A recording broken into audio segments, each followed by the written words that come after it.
여러분 안녕하십니까. 유교방송 유림 소식입니다. 순천 박씨 후손인 총관 박충우의 묘에서 출토된 만사의 국가유산 지정을 위한 학술대회가 지난 20일 대구시 달성군 가야문물연구원에서 문중과 학자 등 300여 명이 참석한 가운데 열렸습니다. 네, 그럼 지금부터 만사의 국가유산 지정을 위한 학술대회를 시작하도록 하겠습니다. 만사란 죽은 사람의 상여가 떠날 때 대나무 깃발에 비단이나 종이 위에 그 사람의 공덕을 적은 글귀를 말합니다.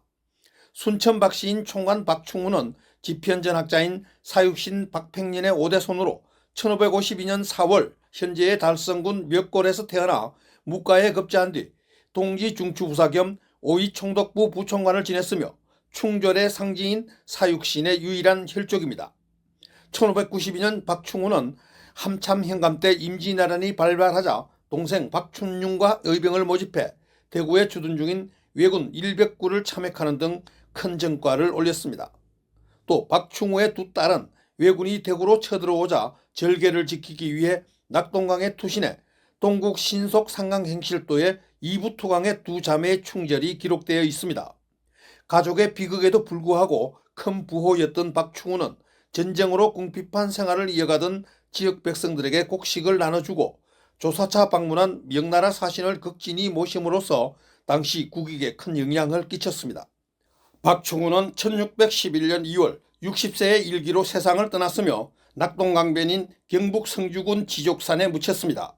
그 후 400여 년이 지난 2013년 후손들이 박충우의 묘를 고향인 달성군 멱골로 이정하던 중 16쯤에 만사를 출토해 세상의 빛을 보게 됐습니다. 토론회를 하게 된 계기를 한번 말씀해 주세요. 우리 할아버지 묘소를 이장하다 보니까 그 속에서 만사가 16장이 출토가 되었습니다. 그래서 그거를 그냥 문중에서 보관하는 것보다는 문화적인 가치가 있을 것 같아서 그거를 문화유산으로 등재하고 싶은 그런 욕심에서 학술대회를 하고 그 학술대회 겸 할아버지 현창하는 그런 계기로 해서 이 학술대회를 개최하게 됩니다.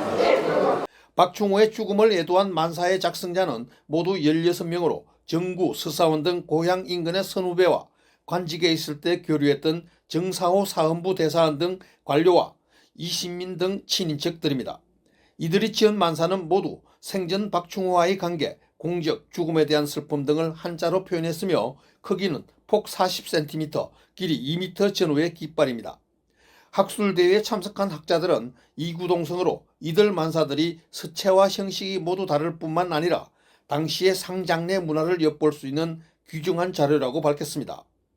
다음 소식입니다. 유교 TV방송과 KGC 한국취업센터는 두 기관의 발전과 콘텐츠 개발, 인성교육 프로그램 개발 등을 포함한 상호 협력 증진을 위한 협약서를 체결했습니다. KGC 한국취업센터 정지훈 대표는 유교 문화를 기반으로 한 교육 콘텐츠를 개발해 청년 인재 양성과 취업 창업 역량 강화를 위해 협력할 것을 강조했습니다.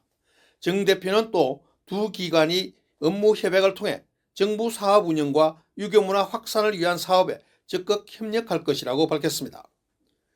고창행교는 지난 18일 오전 대의원 70여 명이 참석한 가운데 충기 대의원 총회를 열었습니다. 한상용 정교는 인사말을 통해 을사년 한 해 고창향교가 한 걸음 더 번창할 수 있도록 대의원 여러분의 많은 관심과 협조를 당부한다고 말했습니다. 이날 대의원 총회는 2024년도 결산보고와 2025년도 예산안 보고, 충기 석전대제 교체, 향교 규약 일부 수정안 등 4개안에 대해 심의 의결했습니다. 상주향교는 지난 19일 오전 상주시 청리면에 거주하는 베트남인인 35살 김지연 씨를 제7회 상주시 상주향교 등 공동효율 발전자로 선정됐다고 밝혔습니다. 심사위원장인 김명희 정교는 발전자로 선정된 김지연 씨는 베트남 하이퐁 출신의 다문화 가정으로서 치매를 앓고 있는 89세의 시부모를 극진히 봉양해와 표창하게 됐다고 말했습니다. 이 효율 표창은 향토기업인 주식회사 동천수의 주재현 대표의 후원으로 올해 7번째를 맞았으며 충계 석전일인 다음 달 9일 시상식을 가질 계획입니다. 지금까지 유교방송 유림 소식이었습니다.